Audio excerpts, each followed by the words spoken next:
Shalom, selamat sore Bapak Ibu Saudara-saudari yang terkasih, baik jemaat maupun pendengar yang setia dimanapun Anda berada. Kita boleh bertemu kembali di dalam waktu yang indah yang Tuhan sudah berikan untuk saudara dan saya. Mari kita semuanya satu dalam doa. Bapa dalam surga, kami mengucap syukur.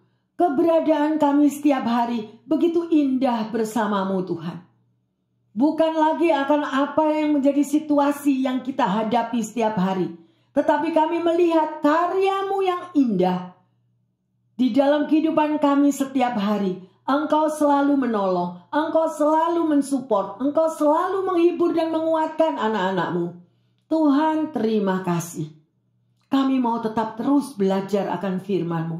Karena firman-Mu itulah Bapa yang menjadi kekuatan. Yang menjadi suaramu sendiri dan boleh terekam di dalam hati setiap kami. Terima kasih Bapa. Kami rindu akan jamahan firman-Mu. Kami rindu akan perkataanmu. Kami rindu Tuhan. Untuk apa yang Engkau akan berikan di dalam bimbingan firman-Mu. Sehingga hidup kami semakin nyata. Semakin bertumbuh di dalam firman Tuhan yang hidup.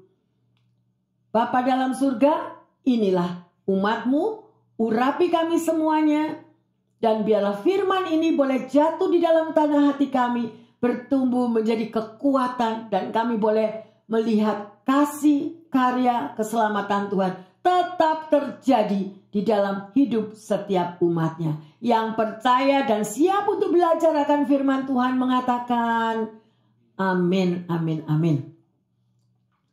Bapak, Ibu, Saudara-saudari yang terkasih, sore hari ini kita akan belajar dan tema khotbahnya adalah Tuhan melihat hati. Ayo, sebelum kita lanjut lebih jauh lagi. Anda datang ke gereja sore hari ini, hatinya di mana? Ya, kita sudah mau memasuki pada bulan-bulan selanjutnya, nanti akan berakhir begitu cepat. Mengakhiri tahun 23 ini. Betul? Oleh karena itu ayo sebelum Tuhan memberikan firman-Nya untuk mengajar kepada kita. Koreksi diri. Hatiku di mana ya Tuhan? Dan apa yang dapat aku berikan melalui hatiku kepadamu? Ya, karena mata Tuhan tertuju kepada setiap kita. Tuhan mau melihat di mana hati daripada umat-Nya. Ya, sungguh luar biasa. Karena sesungguhnya Allah itu adalah Allah yang melihat hati loh. Dia nggak lihat wajah, dia nggak lihat perawakan, dia nggak lihat glamurnya hidup kita. Tetapi Tuhan justru melihat hati kita. Ya, tidak memandang yang dari luar, tetapi dia memandang yang mau tahu di lubuk hatimu itu di mana. Ya, yang terkasih, bisa saja manusia itu menampakkan yang baik di luar, menampakkan yang indah di luar, tetapi belum tentu hatinya. Betul? Ya, sedemikian rupa kalau Anda membaca di 1 Samuel 16 ayat 7b, di situ dikatakan juga, bukan yang dilihat manusia yang dilihat Allah. No. Ya. Manusia melihat apa yang ada di depan mata, tetapi Tuhan melihat apa yang ada di dalam hatimu dan hatiku. Ya, dan itu ayo kita camkan baik-baik. Apakah selama ini kita nyadari kalau setiap hari itu ada sepasang mata yang selalu melihat hatimu dan hatiku. Ya, sedemikian. Oleh karena itu Bapak Ibu Saudara-saudari yang terkasih, kita akan belajar bersama-sama sore ini. Ya, sedemikian rupa apa yang Tuhan kehendaki di dalam hidup saudara dan saya. Dan pertanyaannya, apakah kita menyadari bahwa dosa itu memikat? Kita berbicara tentang dosa ini, Tuhan mau mengajarkan kepada kita. Kadang-kadang kita tanpa sadari. Pernahkah Anda berdoa seperti Daud? Daud berkata kepada Tuhan, Tuhan, sempurnakan rencanamu di dalam hidupku. Ya, sedemikian rupa. Karena kadang-kadang kita ini sebagai umat Tuhan, tapi perjalanan hidup kita ini melenceng, kita keluar sudah mengikuti arus dunia sehingga kita jatuh di dalam dosa. Karena apa? Karena dosa itu sangat memikat. Jangan lupa. Ya, sedemikian rupa. Ya, kita harus mencintai Tuhan yang terkasih. Kalau kita mencintai Tuhan, kita akan mengalami proses kehidupan yang terjadi, tetap cinta Dia. Karena di dalam proses kehidupan itulah kita akan melihat tidak ada pembela yang lain yang dapat memuaskan hidupmu dan hidupku kecuali Tuhan. Betul? Jangan berharap kepada manusia. Berharaplah hanya kepada Tuhan. Dan setiap daripada kita, Tuhan mau masing-masing memiliki pengalaman pribadi. Nah, kalau Anda memiliki pengalaman pribadi, Anda pasti akan kuat. Aku percaya akan Tuhanku karena Dia sudah pernah menolong aku, hadir di dalam hidupku, menjawab doa-doaku. Dan kita tidak akan lagi mau tersesat di dalam hidup ini. Janji manusia belum tentu terjadi, betul? Malah kebanyakannya bohong. Janji tinggal janji, ada lagunya. Nah, tapi janji Tuhan, ya dan amin. Ayo yang terkasih, kita belajar bersama-sama. Kita baca di dalam 2 Tawarik 16 ayat 9a. Karena mata Tuhan menjelajah seluruh bumi untuk melimpahkan kekuatannya kepada mereka yang bersungguh hati terhadap Dia. Amin. Ya, jadi di sini apakah saudara menyadari mata Tuhan itu setiap hari menjelajah ke seluruh bumi untuk apa? Melimpahkan kekuatannya kepada mereka yang bersungguh hati terhadap Dia. Loh, jadi Tuhan itu mau memberikan kekuatan kepada saudara dan saya. Oleh karena itu mata Tuhan selalu mencari, melihat. Tapi kenapa ya? Kok kita itu senangnya banyak yang jauh dari Tuhan? Tanpa disadari. Ya, lebih senang hidupnya jauh daripada Tuhan, merasa nggak dikontrol sama Tuhan. Ya, jadi hidup cuma mauku, me, I, mine. Suka-sukaku Tuhan. Itu kan ada lagunya juga. Suka-sukaku Tuhan. Loh, gimana? Padahal kita ini sudah ada rule-nya di dalam mengikut Tuhan. Ya, yang terkasih sedemikian rupa. Ya, ada beberapa hal yang harus kita pelajari ya pada sore hari ini. Yang pertama adalah Tuhan melihat hati kita. Ya, Tuhan menyelidiki hati kita.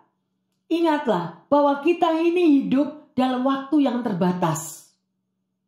Waktu kita hidup ini terbatas yang terkasih. Dan di dalam keterbatasan waktu itu tidak lepas hidup kita ini daripada masalah.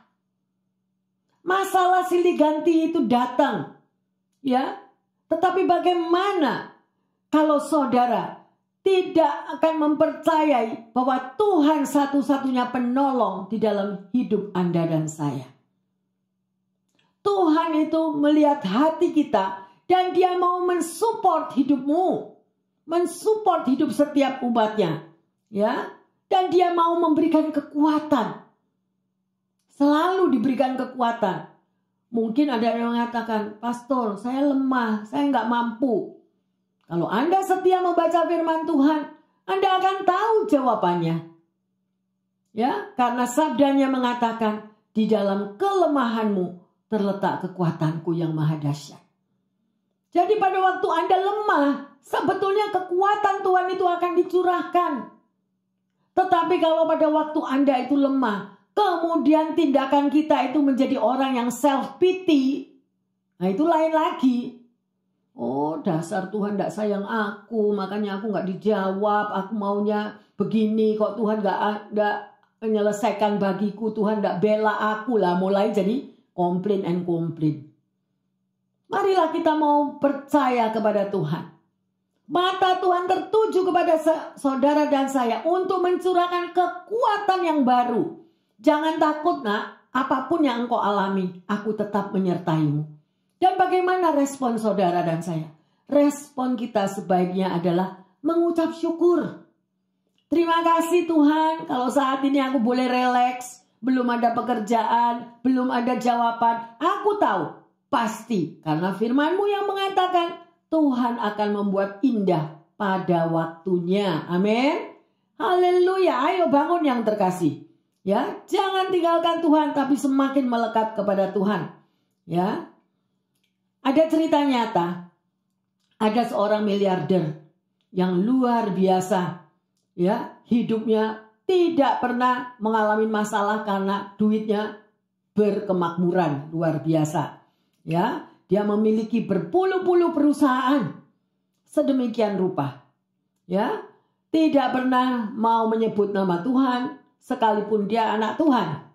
Ya, dan apa yang terjadi yang terkasih?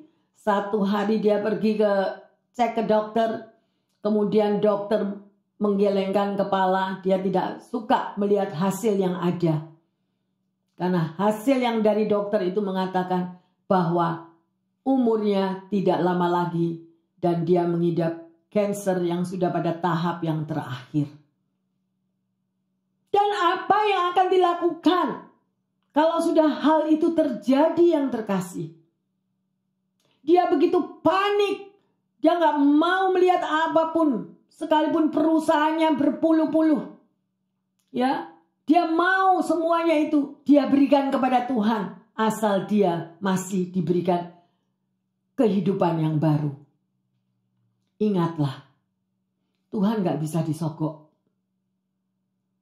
Ya, kalau setiap hari saudara dan saya masih bisa berdoa, lakukanlah. Setiap saat kita masih bisa bernapas, masih bisa mengucap syukur, lakukanlah. Jangan tunggu pada saat kalau sudah panik. Jangan tunggu sampai pada saat-saat terakhir. Ya, sungguh hal-hal yang sedemikian itu. Ya. Bapak, Ibu, saudara-saudari yang terkasih, ada 3 hal macam hati manusia. Apakah Anda tahu? Yang pertama, hati manusia yang bersungguh-sungguh sepenuhnya menyerahkan hatinya dan hidupnya kepada Tuhan. Ya, itu hati yang pertama. Yang kedua, manusia yang setengah hati di dalam menyerahkan hidupnya kepada Tuhan. Dan yang ketiga, orang yang tidak punya hati kepada Tuhan. Nah, ayo koreksi diri. Saudara termasuk yang mana? Ya, sekali lagi. Hati kita itu yang terkasih. Patut diuji. Ujilah masing-masing. Kira-kira aku ini kategori yang mana ya Tuhan? Ya. Sekali lagi, hati itu tidak bisa netral loh. Apakah kita pernah mikirkan itu? Hati kita itu pasti berpaut kepada sesuatu. Kalau tidak berpaut pada kariermu, hatimu, berpaut kepada duitmu, berpaut kepada keluargamu. Ya, sedemikian rupa hati ini. Tapi adakah hati kita ini? Kita mau serahkan total sepenuhnya kepada Tuhan. Ya. Ayo kita lihat di dalam Matius 15 ayat 7 sampai 9. Hai orang-orang munafik, benarlah nubuatnya saya tentang kamu. Bangsa ini memuliakan aku dengan bibirnya, padahal hatinya jauh daripadaku. Percuma mereka beribadah kepadaku, sedangkan ajaran yang mereka ajarkan ialah perintah manusia. Ya, kita bisa melihat akan hal ini. Ayo koreksi hati kita masing-masing. Ya, mungkin kita beribadah, mungkin kita memberi, mensupport, bahkan membangun gereja. Tapi Tuhan tahu hatimu loh. Ya, itu bisa kita lakukan, tapi hatinya kosong, nggak ada. Ya, makanya sampai dikatakan di situ, ya, bahwa munafik.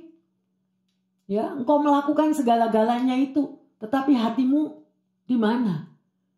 Tuhan menghendaki hatimu dan hatiku melekat kepada Dia. Hati yang mengasihi Tuhan. Ya. Karena berkat-berkat yang saudara dan saya terima itu adalah punya Dia. Punya sumber berkat kita adalah Tuhan. Dan di dalam Amsal 4 ayat 23 dikatakan, jagalah hatimu dengan segala kewaspadaan, karena disitulah terpancar kehidupan. Nah, hati kita ini harus dijaga. Ya, sedemikian rupa. Ya, luar biasa. Dan juga di dalam firman Tuhan dikatakan, kasihlah Allah Tuhanmu dengan segenap hatimu, dengan segenap akal budimu, dengan segenap kekuatanmu. Jadi Tuhan itu adalah yang utama dan pertama di dalam hidupmu. Apa saja yang engkau dan saya lakukan, lakukan itu untuk Tuhan. Ya, lakukanlah semuanya itu untuk Tuhan. Ya. Sekarang pertanyaannya, dasarnya apa? Dasarnya apa saudara dan saya ini mengikut Tuhan? Ya, luar biasa. Apakah kita mengasihi Tuhan sepenuhnya atau kita datang kepada Tuhan dengan motivasi hanya untuk mencari berkat-berkatnya Tuhan? Tuhan berkati aku ini dong Tuhan, Tuhan berkati aku ini, berkati ini. Jadi ada daftar semuanya. Ya, sedemikian rupa yang terkasih. Ya. Dan kalau kita tidak sepenuhnya memberikan hati kita kepada Tuhan, maka gampang kita itu akan jatuh dalam dosa. Gampang kita akan terjebak oleh kenikmatan dunia. Dan Anda tahu, persahabatan dengan dunia merupakan permusuhan dengan Allah. Apakah kita menyadari itu? Ayo kita lihat sejarahnya Salomo. Kalau Anda baca Salomo. Salomo itu dari muda. Dia begitu setia kepada Tuhan. Dia begitu mengutamakan Tuhan. Sampai dia nggak ditanya sama Tuhan. Kamu mau apa Salomo? Dia nggak mau apa-apa. Benar kan? Dia cuma minta apa? Supaya diberikan roh kebijaksanaan. Ya. Tetapi bagaimana pada waktu Salomo masa tuanya? Ayo. Kalau kita belajar dari kisah Salomo, tidak ada jaminan. Kalau Anda pada waktu muda, Anda menerima Yesus sebagai Tuhan dan Juru Selamat di dalam hidupmu. Kemudian kita tidak memantau hatimu, kita tidak menjaga hatimu, kita pun akan jatuh seperti Salomo. Makanya sekali lagi, jagalah hatimu dengan segala kewaspadaan. Beda dengan Daud. Mungkin ada pertanyaan, Bu Pendeta, Daud itu tambah dosanya gak karuan. Dia sudah jatuh dalam dosa, ambil istrinya orang, bunuh lagi suaminya. Yes, benar. Tapi kalau Anda membaca di dalam Kisah 13 ayat 22, di situ dikatakan bahwa Daud itu hatinya senantiasa dia bisa berikan kepada Tuhan. Ayo kita baca Kisah 13:22. Setelah Saul disingkirkan, Allah mengangkat Daud menjadi raja mereka. Tentang Daud Allah telah menyatakan, Aku telah mendapat Daud bin Isai, seorang yang berkenan di hatiku, dan yang melakukan segala kehendakku. Ya, mengapa dikatakan Daud di sini? Seseorang yang berkenan di hatiku, dan yang melakukan segala kehendakku. Padahal dia berbuat dosa. Dosanya parah loh itu. Ya toh? Mengapa? Karena Daud bertobat. Daud merendahkan diri. Daud mengakui kesalahannya. Berapa banyak kita dari anak Tuhan. Sekalipun kita ini sudah bersalah, masih gak mau ngaku akan salahnya. Bahkan mencari kambing hitam yang lain. Bahkan menyalahkan orang lain. Ya, sedemikian rupa. Tetapi Daud dia merendahkan hatinya, dia bertobat. Ya, dia mengakui Tuhan aku sudah berdosa. Nah, makanya sampai dia dikatakan bahwa Daud melakukan kehendak Tuhan. Ya, bagaimana Anda dan saya? Ayo kita belajar, ya yang terkasih. Kita mau menyelidiki hati kita masing-masing. Ya. bagi pasangan-pasangan yang sudah menikah, saya menghimbau, kalau engkau mengasihi Allah Tuhanmu itu dengan sepenuh hatimu, maka engkau akan lebih juga semakin mengasihi keluargamu. Tetapi kalau kita ini sudah tidak mengasihi Tuhan, hatinya cuma setengah hati, jangan harap rumah tangganya itu mau benar. Karena takut akan Tuhan tadi nggak ada. Ya, saya mau katakan, jangan ada kita itu mengidolakan, memberhalakan sesuatu dalam hidupmu melebihi apa yang kita berikan kepada Tuhan. Kalau engkau mengidolakan keluargamu, mengidolakan kariermu, mengidolakan duitmu, mengidolakan pasanganmu, semuanya nggak jaminan. Tapi kalau kita memusatkan hati dan kepikiran kita kepada Tuhan, Tuhan akan mengubah karaktermu. Tuhan akan berbicara di dalam hatimu. Engkau akan menjadi berkat di tengah keluargamu. Ada amin? Semuanya akan diberkati. Ya, demikian rupa. Dan satu testing yang terkasih. Ayo koreksi diri bagi mereka-mereka yang belum menikah. Ya, apa yang menjadi tujuan Anda untuk menikah? Apakah Anda mempunyai hati, aku mau lebih bahagia? Baik. Kalau engkau sebelum menikah, pada waktu engkau bujang, hidupmu sudah bahagia. Engkau ketemu dengan pasanganmu, dan pasanganmu itu juga sudah bahagia. Kalian akan membangun pasanganmu bersama-sama itu dengan kebahagiaan di dalam kita melibatkan Tuhan. Tetapi kalau pada waktu kita masih bujangan, karakter kita itu sudah amburadul, mau mencari bahagia di dalam pernikahan, I don't think so. Beres dulu karaktermu. Kalau karakter kita itu miserable, gak karu-karuan, lebih baik jangan married. Kasihan anaknya orang. Bener? Kalau sebelum menikah sudah jadi tukang judi, tukang mokol, tukang minum. Lah kok cari kebahagiaan mau menikah? Kalau menikah nanti tambah minumnya, tambah mokolnya, tambah judinya. Loh, mempermalukan nama Tuhan. Amin. Ini adalah satu nasihat. Ubah hatimu terlebih dahulu. Karena hatimu itu adalah segala-galanya dalam hidupmu. Siapakah diri kita? Itu ada di dalam hatimu. Kalau engkau cinta duit, ya, di dalam hatimu tuh engkau sudah cuma duit.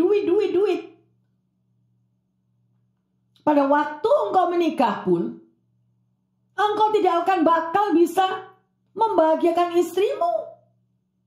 Atau si istri yang coba duit. Engkau pun tidak akan membahagiakan suamimu. Akhirnya suami jadi koruptor. Hanya karena dikejar duit. Sekali lagi saya menghimbau, firman Tuhan adalah cermin dalam kehidupan kita. Bereskan hidup kita terlebih dahulu. Sebelum menikah. Koreksi hatimu. Aku sudah benar enggak ya di dalam Tuhan? Kalau belum benar yang terkasih, ayo. Masih ada waktu.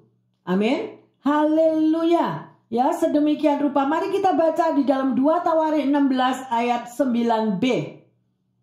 Dalam hal ini engkau telah berlaku bodoh.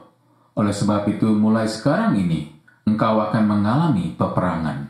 Tuhan berbicara kepada siapa ini? Yang terkasih. Kita akan lanjut ya, nanti ya. Kita akan tahu. Makanya di dalam kehidupan setiap hari kita harus tahu bahwa Tuhan yang utama di dalam hidup kita. Kalau kita di luar Tuhan, jalan kita akan menjadi salah. Dan dikatakan kita ini akan jadi bodoh. Karena apa? Karena pakai jalannya sendiri. Bukan jalan Tuhan yang kita terapkan di dalam hidup kita. Karena mauku. Jadi kita lebih pintar dari Tuhan. Ya, masalah bisnis lebih pintar dari Tuhan. Masalah duit, hitung-hitungan lebih pintar dari Tuhan.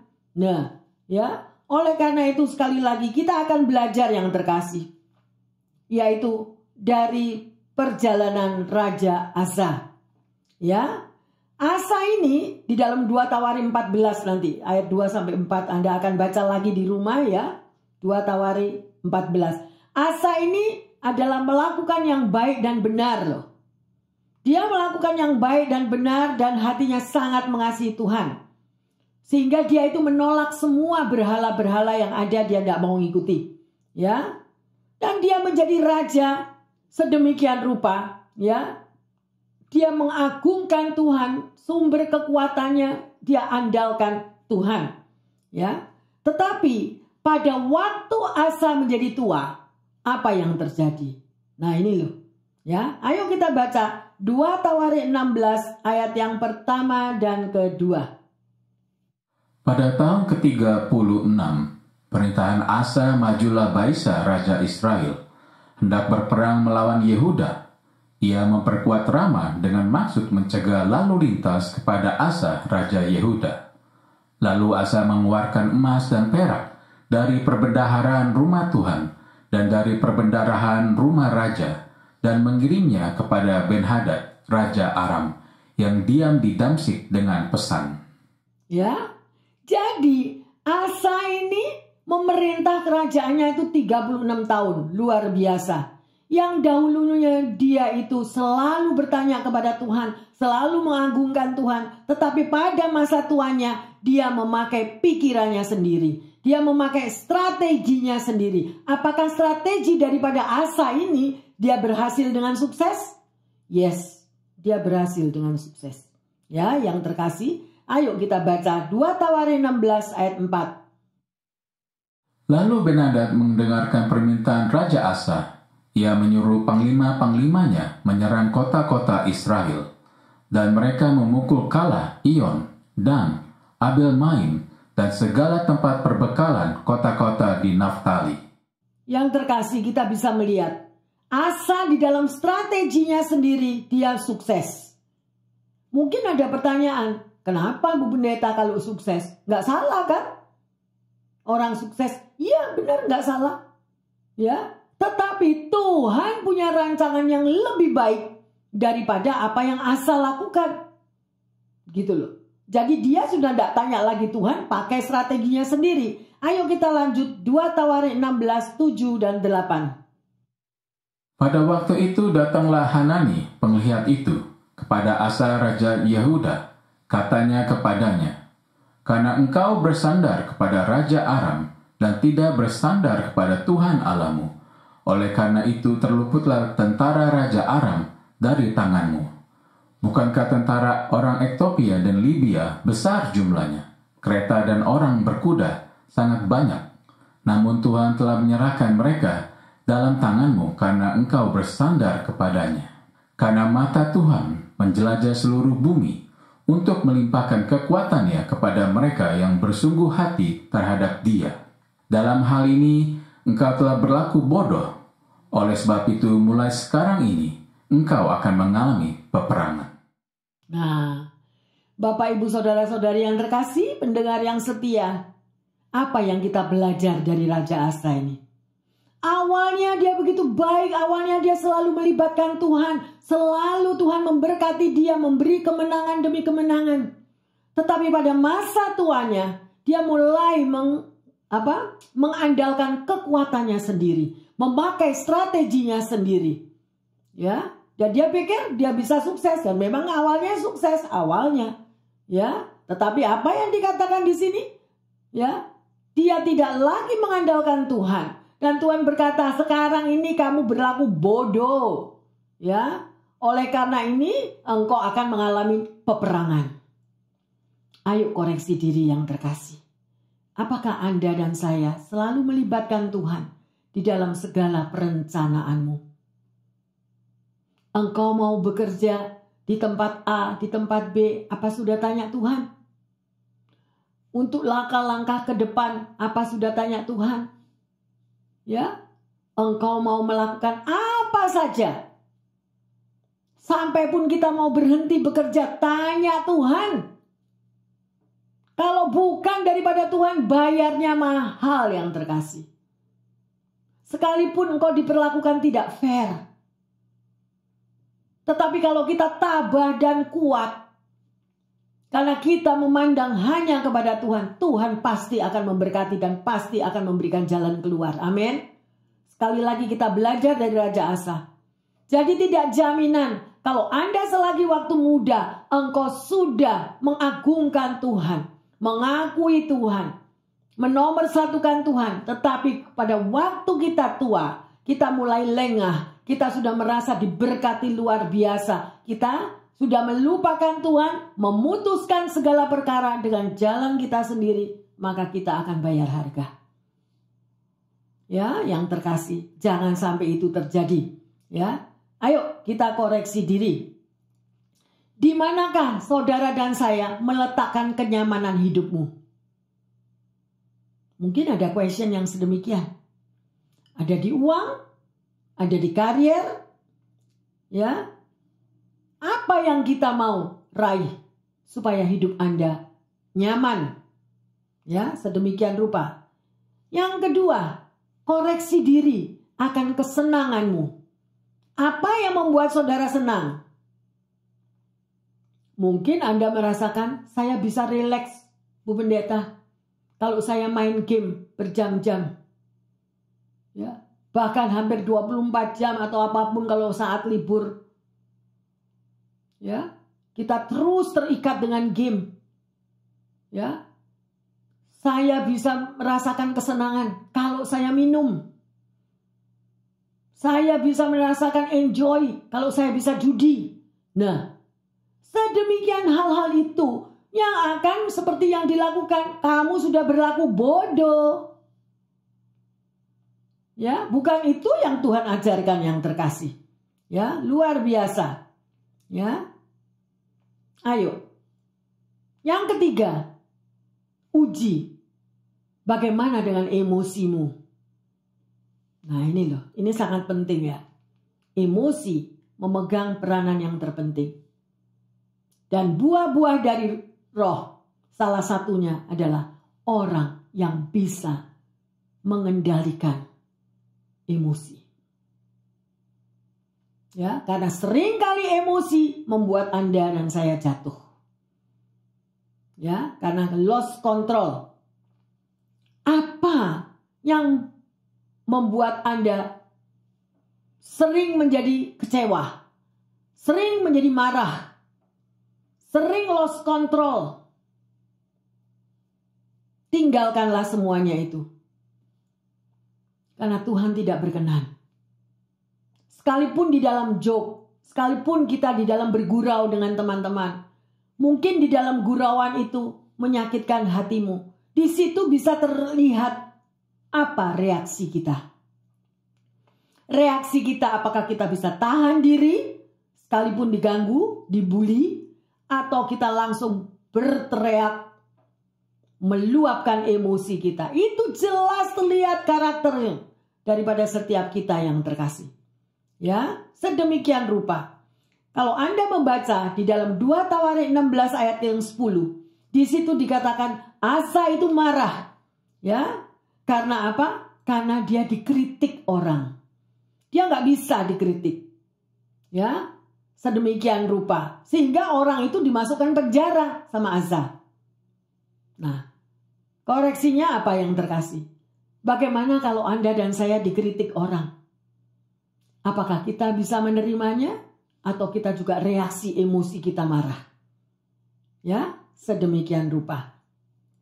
Dan di dalam 2 Tawarik 16, 12, dan 13 tetap dikatakan utamakan Tuhan di dalam segala perkara. Karena itulah yang akan menuntun perjalanan hidup saudara dan saya itu menjadi benar. Jangan ada sekali lagi mengidolakan apapun. Jangan idolakan doktermu, jangan idolakan obat-obatanmu, jangan idolakan apa saja. Ya. Sebelum kita pergi ke dokter, berseru kepada Tuhan. Ya.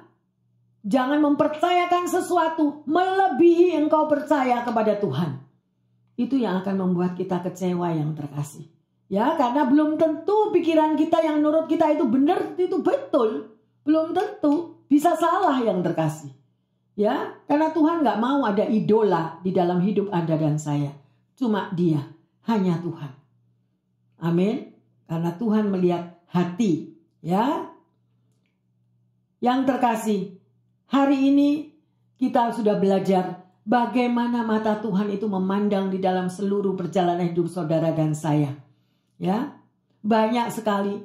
Sekalipun orang itu melayani Tuhan, sekalipun dia seorang pendeta, sekalipun dia seorang pemuji penyembah, belum tentu hatinya sepenuhnya itu diberikan untuk Tuhan. Ya, ayo, dari buah-buahnya kita tahu, bukan kita untuk menghakimi. Saya akan menceritakan adalah kisah pengalaman seorang pendeta. Dia sudah menikah selama 50 tahun.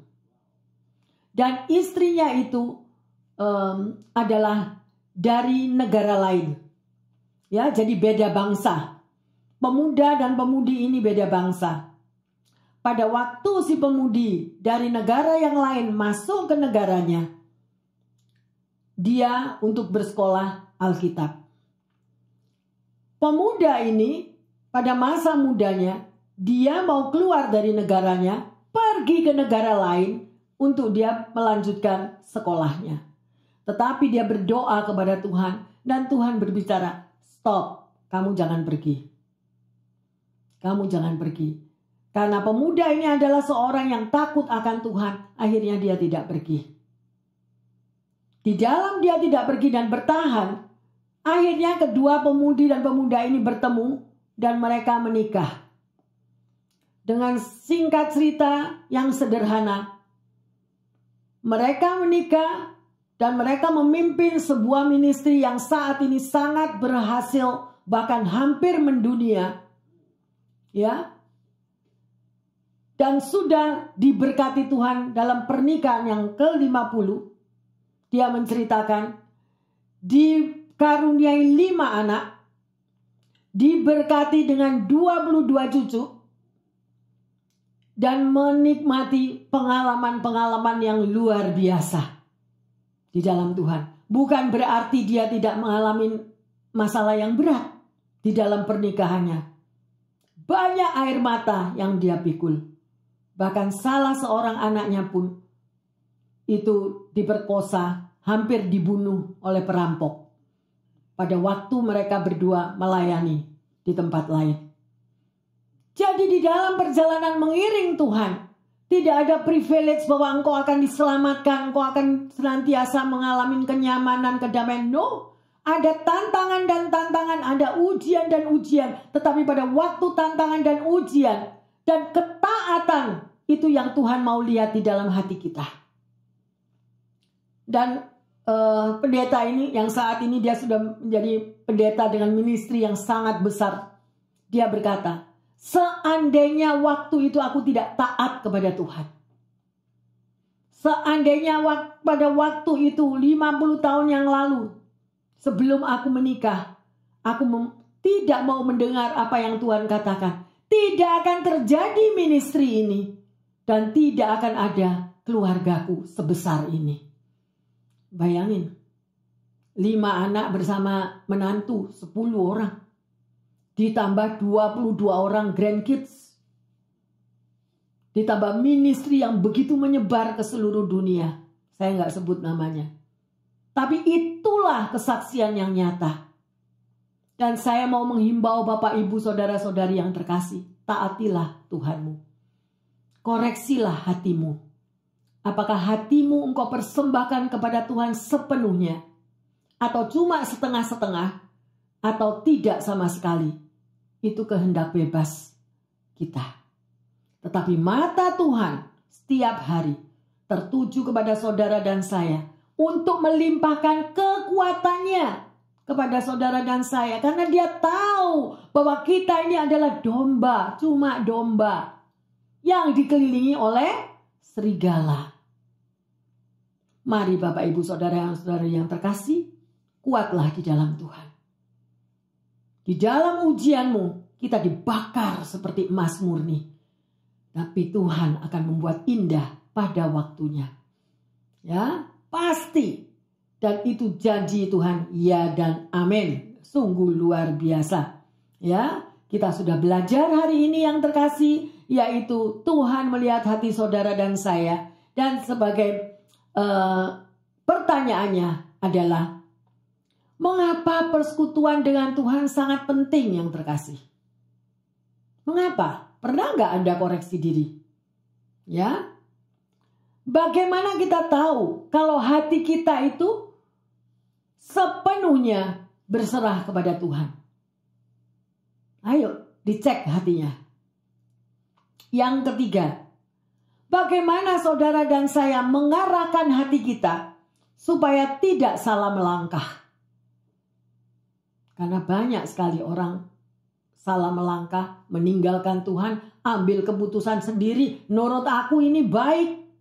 Nah, menurut Tuhan belum tentu. Ya, oleh karena itu kita sudah belajar sore hari ini. Kalau mata Tuhan itu tertuju kepada setiap hati kita, maukah kita memberikan hati kita sepenuhnya kepada Dia? Ya, dan sebagai ayat emas, mari kita baca Yeremia 17 ayat 9 dan 10. Betapa liciknya hati, lebih licik daripada segala sesuatu. Hatinya sudah membatu, siapakah yang dapat mengetahuinya? Aku, Tuhan, yang menyelidiki hati, yang menguji batin, untuk memberi balasan kepada setiap orang setimpal dengan tingkah lakunya, setimpal dengan hasil perbuatannya. Haleluya. Mari yang terkasih, baca ayat ini sekali lagi. Bila perlu Anda tulis, taruh di samping tempat tidurmu, di meja, tempat Anda boleh menulis, ya, bahwa ini sungguh-sungguh luar biasa. Betapa liciknya hati, Tuhan itu sudah tahu yang terkasih. Kadang-kadang kita ini sebagai anak Tuhan gak ngerti. Benar gak? Ayo koreksi diri. Gak ngerti siapa kawan, siapa lawan. Ayo, itu aja. Ya. Kadang di muka kita so sweet, so nice, benar? Di belakang, ya, dia menusuk dengan pisau. Nah, itu berarti apa yang dikatakan pada ayat yang ke-9 tadi. Betapa liciknya hati. Semuanya ini harus kita buang yang terkasih. Di hadapan Tuhan itu lihat loh Tuhan. Tuhan tahu siapa Anda dan saya. Apalagi orang yang mendua hati. Di muka yes, yes, yes. Tapi di belakang no, no, no, no. Itu gak benar. Lebih baik yes katakan yes walaupun sakit. Daripada yes tapi di belakangnya no. Lebih sakit. Benar? Ya. Dan di sini dikatakan. Aku Tuhan yang menyelidiki hatimu dan hatiku. Masih apa lagi? Yang menguji batin. Lah, masih ada lanjutnya. Untuk apa? Memberi apa? Balasan kepada setiap orang setimpal dengan tingkah langkahnya, setimpal dengan apa? Dengan hasil apa? Perbuatannya. Jadi jangan gentar yang terkasih. Apa orang yang menabur di dalam hidupmu, dia akan tuai. Kalau orang itu menabur kebaikan di dalam hidupmu, dia juga akan menuai kebaikan. Tetapi kalau orang itu menabur kejahatan, menabur pengkhianatan, dia juga akan menuai. Tugas Anda dan saya mengampuni, menyerahkan kepada Tuhan, dan hak pembalasan ada dalam tangan Tuhan. Amin. Mari, hari yang luar biasa, kita sudah dibukakan mata kita untuk tahu sepenuhnya, berikan hatimu kepada Tuhan. Mari kita bangkit berdiri, kita akan bersama-sama. Kita akan menyanyikan Tuhan melihat hati.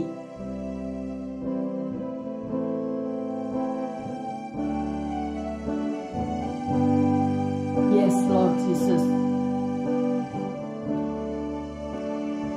Terima kasih Tuhan. Ini hatiku menyembahmu, tulus dan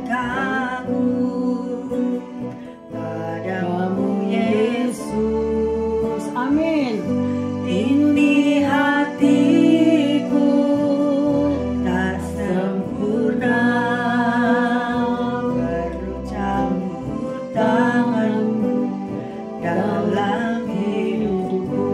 Yes Lord Jesus. Hatiku mengasihimu. Katakan yang terkasih. Hatiku mengasihimu. Hatiku ingin mengenalmu, ingin mengertimu. Tuhan, Kau lihat isi hatiku.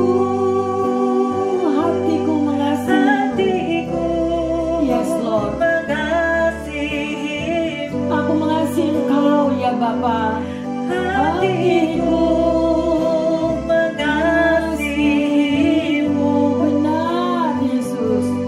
Hatiku ingin mengenalmu, ingin mengertimu. Tuhan, Kau lihat isi hatiku. Terima kasih Bapa. Hatiku mengasihimu. Mengasihimu. Hatiku mengasihimu. Benar Bapa, bawa kami lebih dekat kepadamu. Bawa kami Tuhan lebih dan lebih lagi mengasihimu Tuhan. Ingin mengertimu. Tuhan, Kau lihat isi hatiku. Sekali lagi katakan hatiku mengasihimu Bapa. Hatiku.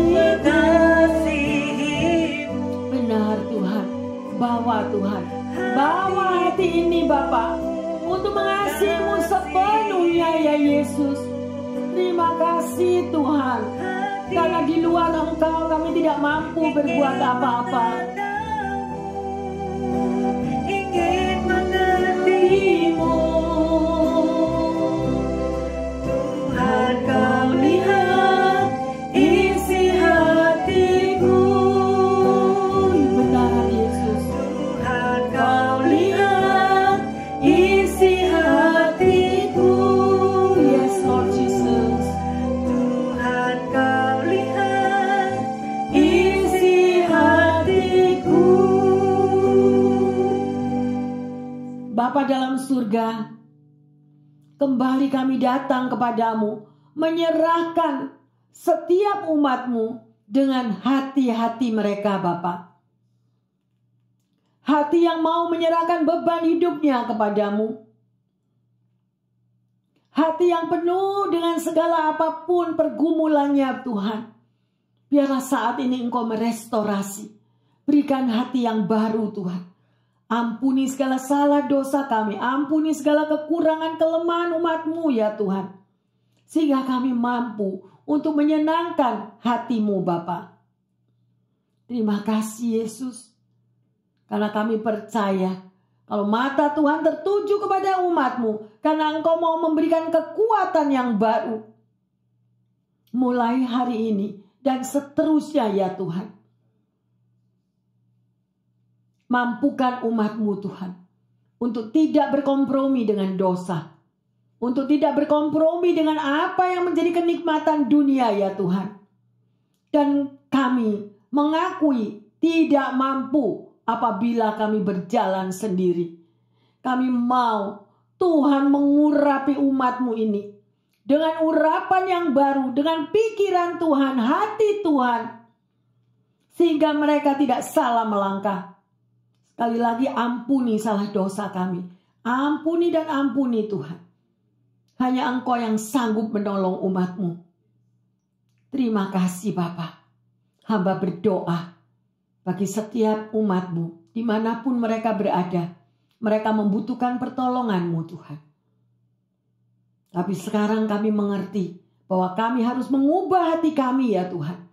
Yaitu menyerahkan seluruh hati kami sepenuhnya dalam tangan Tuhan. Maka Engkau akan mengambil alih beban-beban hidup mereka. Engkau akan mengambil alih Tuhan apa yang menjadi masalah mereka. Bagi mereka yang sakit, bagi mereka yang membutuhkan financial, pekerjaan, hubungan relationship, apa saja Tuhan. Kami mau angkat dan kami percaya Engkau melihat setiap hati-hati yang menjerit kepadamu Tuhan. Karena Engkaulah jawaban kami. Terima kasih Tuhan. Terima kasih Bapa. Mampukan umat-Mu Tuhan untuk mempercayai-Mu sepenuhnya. Dan tetap mengucap syukur bahwa Tuhan tetap bekerja. Memberikan mujizat demi mujizat. Dan akan terjadi mujizat yang ada di hadapan mereka saat ini Bapa. Terima kasih. Karena Engkau Tuhan yang mendengar doa kami. Terima kasih Bapa. Di dalam nama Tuhan Yesus. Hamba berdoa dan mengucap syukur. Yang percaya dan sudah menerima pengurapan yang baru dengan hati yang terbuka mengatakan amin, amin, amin, amin. Bapak, Ibu, Saudara-saudari yang terkasih, manusia mungkin hanya bisa melihat daripada secara kasat mata. Amin. Tetapi Tuhan melihat hati setiap kita, terlebih di dalam lubuk hati kita yang paling dalam. Ya, ayo. Marilah kita menjadi pribadi-pribadi yang berkenan di hadapan Tuhan. Ya, karena apa? Karena Tuhan selalu memperhatikan hati Anda dan saya. Di dalam nama Tuhan Yesus, kita sudah belajar bagaimana Tuhan akan merestorasi hidup saudara dan saya menjadi hati yang baru yang akan kita miliki. Yang percaya semuanya mengatakan amin, amin, amin. Tuhan Yesus memberkati semuanya.